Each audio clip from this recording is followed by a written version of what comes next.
Since I've been getting a lot of flack for my school funding take on black versus white schools, I'll give you a personal anecdotal example because you guys can understand those. I went to Floyd Central High School. That is in the same school district as New Albany High School. Floyd Central and New Albany got the exact same funding. If we got a football field, they got a football field. If we got a new studio, they got a new studio. If they hired a new teacher, we hired a new teacher.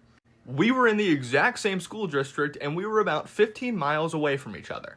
Now, the only actual difference between our two schools was our white versus black composition. Floyd Central was about 95% white and New Albany was majority black. Now, I want you to take a guess which school people actually wanted to go to. Which school had higher test scores? Which school teachers actually wanted to work at? Because they could actually do their job without getting attacked. It was my school, Floyd Central, the majority white school. The only thing, and I mean literally the only thing that New Albany was better at than us, and I'm being so serious, we beat them in every sport. We beat them in every test score metric. We beat them in everything. The only thing that they were better than us at was basketball. And I think that says more than I could ever say. And yes, New Albany was economically disadvantaged, but the white kids at New Albany still got better test scores than their black counterpart while having the exact same socioeconomic disadvantages. But I think it's because my school, Floyd Central, got a better school lunch. We did have an absolute banger school lunch. And also, we beat New Albany in football like a decade in a row.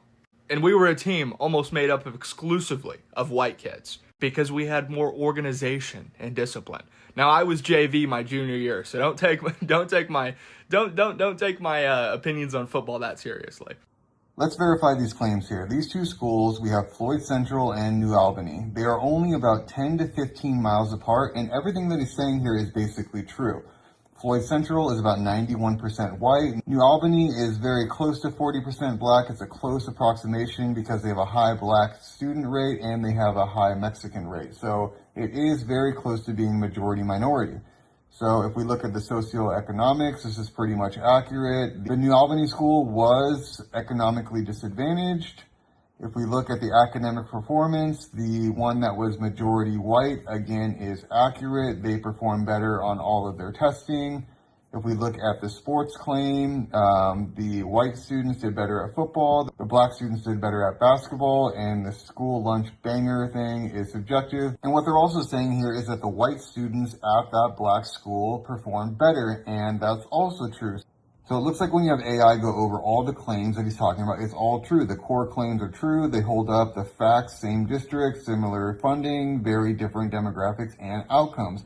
The white students perform better academically and in most sports.